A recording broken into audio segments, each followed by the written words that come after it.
ಇವತ್ತು ನಾನು ಮಾತಾಡ್ತಾ ಇರೋದು ಪುದೀನದ ಬಗ್ಗೆ ನಮ್ಮ ಕಿಚನ್ ಸೀಕ್ರೆಟ್ಸ್ ಸೆಗ್ಮೆಂಟಲ್ಲಿ. ಪುದೀನ ಅನ್ನೋದು ನಾವು ನಮ್ಮ ದಿನನಿತ್ಯ ನಮ್ಮ ಅಡುಗೆಯಲ್ಲಿ ನಾವು ಉಪಯೋಗಿಸ್ತೀವಿ. ಅದರದ್ದು ಚಟ್ನಿ ಮಾಡ್ಕೊಳ್ತೀವಿ, ಕೆಲವು ಸಲ ಬೇಸಿಗೆ ಕಾಲದಲ್ಲಿ ಅದರದ್ದು ಜ್ಯೂಸ್ಗಳು ಕೂಡ ಮಾಡ್ಕೊಳ್ತೀವಿ. ಇದರಲ್ಲಿ ಸಾಕಷ್ಟು ಮಟ್ಟಿಗೆ ಆರೋಗ್ಯಕ್ಕೆ ನಮಗೆ ಸಹಾಯ ಮಾಡ್ತಕ್ಕಂಥ ಕ್ವಾಲಿಟೀಸ್ ತುಂಬ ಹೆಚ್ಚಾಗಿದೆ. ಸೊ ಇದರದ್ದು ಗುಣಧರ್ಮಗಳು ಆಯುರ್ವೇದದ ಪ್ರಕಾರ ನಿಮಗೆ ಹೇಳಬೇಕು ಅಂದರೆ, ಇದು ಕಟುವಾಗಿರುತ್ತೆ ಅಥವಾ ಸ್ವಲ್ಪ ಮಟ್ಟಿಗೆ ಖಾರ ಇರುತ್ತೆ ಇದು, ಮತ್ತು ಅದರಲ್ಲಿ ಇರ್ತಕ್ಕಂಥ ಒಂದು ಅರೋಮ್ಯಾಟಿಕ್ ಎಸೆನ್ಸ್ ಏನಿದೆ ಅದು ಹೆಚ್ಚಾಗಿದೆ. ಆ ಒಂದು ಕಾರಣದಿಂದನೇ ಅದು ತುಂಬ ಪ್ರಸಿದ್ಧವಾಗಿರೋದು ಕೂಡ ಹೌದು. ಬಟ್ ಈ ಒಂದು ಗುಣದಿಂದನೇ ಇದು ತೀಕ್ಷ್ಣವಾಗಿ ಕೂಡ ಕೆಲಸ ಮಾಡುತ್ತೆ. ಹಾಗೆ ಉಷ್ಣವೀರ್ಯ ಉಳ್ಳ ಇದು, ಅಂದರೆ ಉಷ್ಣವೀರ್ಯತೆ ಏನಿದೆ ಅದು ನಮ್ಮ ದೇಹದಲ್ಲಿ ಒಂದು ರೀತಿಯಲ್ಲಿ ಉಷ್ಣತೆಯನ್ನು ತರುತ್ತೆ. ಹಾಗೆ ಇದರದ್ದು ವಿಪಾಕ ಕಟುವಾಗಿರೋದು. ಸೊ ಈ ಒಂದು ಕಾರಣದಿಂದನೇ ಸ್ವಲ್ಪ ಮಟ್ಟಿಗೆ ಡೈಜೆಸ್ಟಿವ್ ಪ್ರಾಬ್ಲಮ್ಸ್ ಇದ್ದರೆ ಮಕ್ಕಳಲ್ಲೂ ಕೂಡ ಇದನ್ನು ಉಪಯೋಗಿಸ್ತಾರೆ. ಇವಾಗ ಹೇಗೆ ಅಜ್ವೈನನ್ನು ಒಂದು ರೀತಿಯಲ್ಲಿ ಅದನ್ನು ಕಷಾಯವನ್ನು ಮಾಡಿ ಅದನ್ನು ಮಕ್ಕಳಿಗೆ ಹೇಗೆ ಹೊಟ್ಟೆ ನೋವು ಬಂದಾಗ ಕುಡಿಸ್ತಾರೋ ಅದೇ ರೀತಿಯಲ್ಲಿ ಪುದೀನ ಕೂಡ ಅದೇ ರೀತಿಯಲ್ಲಿ ಉಪಯೋಗಿಸ್ಬೋದು. ಅದ್ರ ಜೊತೆಗೆ ನಾವು ಶುಂಠಿ ಅಥವಾ ನಿಂಬೆಹಣ್ಣಿನ ರಸ ಇದು ಕೂಡ ಹಾಕಿದ್ರೂ ಕೂಡ ಈ ಒಂದು ತೊಂದರೆದಾಗಿರ್ಬೋದು, ಅಗ್ನಿಮಾಂದ್ಯತೆಯ ಒಂದು ಸಮಸ್ಯೆ ಆಗಿರ್ಬೋದು. ಸೊ ಅಗ್ನಿಮಾಂದ್ಯತೆಯಿಂದ ಬರ್ತಕ್ಕಂಥದ್ದು ವಾಂತಿ, ಭೇದಿ ಅಥವಾ ಆ ಡೈಜೆಸ್ಟಿವ್ ತುಂಬ ಸ್ಪ್ಯಾಸ್ಮೋಡಿಕ್ ಆಗಿರೋದು, ಅಂದರೆ ಯಾವಾಗಲೂ ಒಂಥರ ಹೊಟ್ಟೆ ನೋವು ಬರ್ತಾ ಇರೋದಾಗಿರ್ಬೋದು. ಸೊ ಈ ಸಮಸ್ಯೆಗಳನ್ನು ಕಡಿಮೆ ಮಾಡೋಕ್ಕೆ, ಶಮನೆ ಮಾಡೋಕ್ಕೆ ನಾವು ಪುದೀನದ್ದು ಈ ರೀತಿಯ ಒಂದು ಕೋಲ್ಡ್ ಇನ್ಫ್ಯೂಷನ್ ಅಥವಾ ಕಷಾಯವನ್ನು ಮಾಡಿ ಉಪಯೋಗಿಸ್ಬೋದು. ಇದನ್ನು ದೌರ್ಗಂಧ್ಯಾಹಾರ ಆಗಿ ಕೂಡ ಇದು ಕೆಲಸ ಮಾಡುತ್ತೆ. ಅಂದರೆ ವಾಸನೆಯನ್ನು ತಡೆಗಟ್ಟಕ್ಕೆ, ಎಸ್ಪೆಷಲಿ ಬಾಯಿ ವಾಸನೆಯನ್ನು ಕಡಿಮೆ ಮಾಡಲಿಕ್ಕೆ ಪುದೀನಾನ ನಾವು ಉಪಯೋಗಿಸ್ಬೋದು. ಅದರದ್ದು 2-3 ಎಲೆಯನ್ನು ನಾವು ಚೂ ಮಾಡೋದಾಗಲಿ ಅದು ಸಾಕಷ್ಟು ಮಟ್ಟಿಗೆ ಅದು ಸಹಾಯ ಮಾಡುತ್ತೆ. ಅಥವಾ ಅದರದ್ದು ಕಷಾಯ ಮಾಡಿಕೊಂಡು ಬಾಯಿನ ಮುಕ್ಕಳಿಸೋದ್ರಿಂದ ಒಸಡಿಂದ ಬರ್ತಕ್ಕಂಥ ತೊಂದರೆಗಳು, ಅದರಲ್ಲಿ ಇರ್ತಕ್ಕಂಥ ಇನ್ಫ್ಲಮೇಷನ್ ಕೂಡ ಕಡಿಮೆ ಮಾಡೋಕ್ಕೆ ಸಹಾಯ ಮಾಡುತ್ತೆ. ಈ ಪುದೀನ ಇದನ್ನು ಚಟ್ನಿ ಆಗಿರ್ಬೋದು, ಅಥವಾ ಇದ್ರದ್ದು ಪಲ್ಯಗಳಾಗಿರ್ಬೋದು, ಅಥವಾ ನಾವು ಅದನ್ನು ಬರೀ ಒಂದು ರೀತಿಯಲ್ಲಿ ಒಗ್ಗರಣೆ ಮಾಡ್ಕೊಂಡು ಮಾತ್ರ ಅದನ್ನು ಮಾಡಿರೋದಾಗಿರ್ಬೋದು. ಹೇಗೆ ಉಪಯೋಗಿಸಿದ್ರು ಕೂಡ ಇದರ ಒಂದು ಕ್ವಾಲಿಟೀಸ್ ಏನು ನಮ್ಮ ಒಂದು ಗ್ಯಾಸ್ಟ್ರಿಕ್ ಮ್ಯೂಕೋಸನ್ನು ಅದು ಹೀಲ್ ಮಾಡುತ್ತೋ ಆ ಒಂದು ತೊಂದರೆಯನ್ನು ಕಡಿಮೆ ಮಾಡೋಕ್ಕೆ, ಇದು ಶಮನ ಮಾಡೋಕ್ಕೆ ಇದು ಸಾಕಷ್ಟು ಮಟ್ಟಿಗೆ ಕೆಲಸ ಮಾಡುತ್ತೆ. ಹಾಗೆ ಕೆಲವು ರೀತಿ ವಾತದ ಒಂದು ನಿಯಂತ್ರಣ ಮಾಡಬೇಕು ಅಂದರೆ ಈ ಪುದೀನಾನ ಉಪಯೋಗಿಸೋದು ತುಂಬಾ ಒಳ್ಳೆಯದು. ವಾತದ ನಿಯಂತ್ರಣ ಅಂದಾಗ ವಾತ ಒಂದು ರೀತಿಯಲ್ಲಿ ಅನುಲೋಮವಾಗಿ ಕೆಲಸ ಮಾಡಬೇಕು. ಆದರೆ ಅದು ಯಾವಾಗ ಅದರದ್ದು ತಿರಿಯಗತಿ ಅಥವಾ ಅದು ಯಾವಾಗ ಮೇಲ್ಗಡೆ ಬರೋಕ್ಕೆ ಶುರು ಆಗುತ್ತೋ ಆವಾಗ ಎದೆ ಉರಿ ಆಗಿರ್ಬೋದು, ಅಥವಾ ಯಾವಾಗಲೂ ತೇಗ್ಗಳು ಬರೋದಾಗಿರ್ಬೋದು.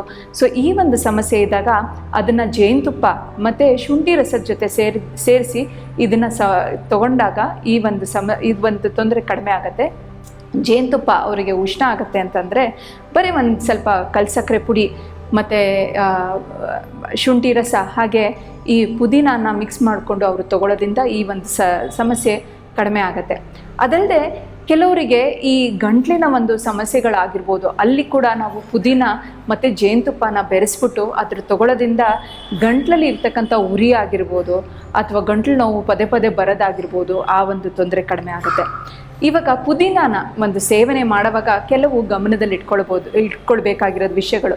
ಇದು ಎಲ್ರಿಗೂ ಕೆಲವು ಸಲ ಸೂಟ್ ಆಗಲ್ಲ. ಕೆಲವರಿಗೆ ಇದ್ರದ್ದು ಒಂದು ರೀತಿಯಾಗಿ ಅವ್ರ ದೇಹ ಇದನ್ನು ಎಕ್ಸೆಪ್ಟ್ ಮಾಡ್ಕೊಳ್ಳೋದ್ರಲ್ಲಿ ತೊಂದರೆಗಳಾಗುತ್ತೆ. ಆ ಒಂದು ಕಾರಣದಿಂದ ಅವ್ರಿಗೆ ಬೇರೆ ಥರದ್ದು ಅದರದ್ದು ಎಫೆಕ್ಟ್ ಕಾಣಿಸ್ಕೊಳುತ್ತೆ. ಇದ್ರದ್ದು ಪುದೀನದ್ದು ಹೂವನ್ನ ನೀವು ನೋಡಿರ್ತೀರ, ಇದು ಪರ್ಪಲ್ ಕಲರ್ ಆಗಿ ಇರುತ್ತೆ. ಹಾಗೆ ಇದ್ರದ್ದು ಎಲೆಗಳು ನಾವು ಸಾಮಾನ್ಯವಾಗಿ ಇದನ್ನು ಆರಾಮಾಗಿ ಮನೆಯಲ್ಲೇ ಬೆಳೆಸ್ಕೊಳ್ಬೋದು. ಇದನ್ನು ನಾವು ಪುದೀನಾನ ರೋಚನಿ ಅಂತ ಒಂದು ಹೆಸರು ಕೂಡ ಇದಕ್ಕೆ ಕರಿತೀವಿ. ರೋಚನಿ ಅಂದರೆ ರುಚಿಯನ್ನು ತರಿಸುತ್ತಿರೋದು. ಸೊ ಕೆಲವರಿಗೆ ಯಾವ ಕಾಯಿಲೆಗಳು ಬಂದು ಹೋದ್ಮೇಲೆ ಬಾಯಿನಲ್ಲಿ ಅದರದ್ದು ಏನು ಆಹಾರ ತಿಂತಾರೋ ಅದರದ್ದು ರುಚಿ ಕಾಣಿಸ್ಕೊಳ್ಳಲ್ಲ. ಆವಾಗ ಪುದೀನಾನ ಉಪಯೋಗಿಸಿದ್ರೆ ಆ ಒಂದು ರುಚಿ ನಮಗೆ ಆಹಾರದಲ್ಲಿ ಕಾಣಿಸ್ಕೊಳ್ಳೋಕ್ಕೆ ಶುರು ಆಗುತ್ತೆ, ಅದ್ರ ಸಹಾಯ ಮಾಡುತ್ತೆ.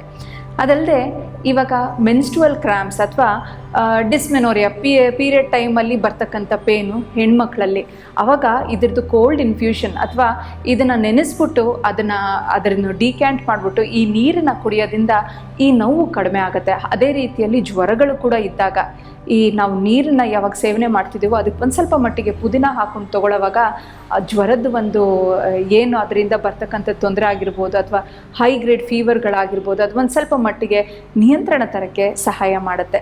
ಅದಲ್ಲದೆ ಇವಾಗ ಇಂಟೆಸ್ಟೈನಲ್ ವರ್ಮ್ಸ್ ಅಥವಾ ಹೊಟ್ಟೆನಲ್ಲಿ ಹುಳುಗಳಿದೆ ಅಂತ ಇದ್ದಾಗ ಈ ಪುದೀನದ ಚಟ್ನಿ ನಾವೆಲ್ಲರೂ ಮನೇಲಿ ಮಾಡ್ಕೊಳ್ತೀವಿ.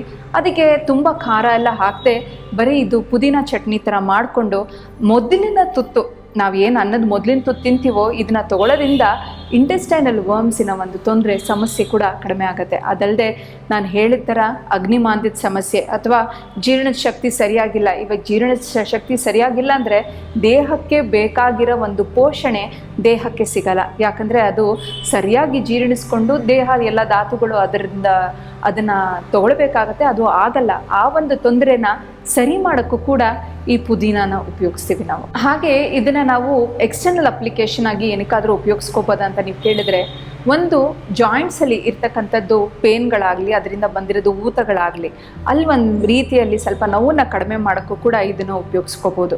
ಆದರೆ ಅದನ್ನು ತುಂಬ ತೀಕ್ಷ್ಣವಾಗಿ ಉಪಯೋಗಿಸ್ಬಾರ್ದು. ಒಂದು ಫೈನ್ ಲೇಯರ್, ಒಂದು ಥಿನ್ ಲೇಯರನ್ನು ಹಚ್ಕೊಂಡ್ರೆ ಸಾಕಾಗುತ್ತೆ.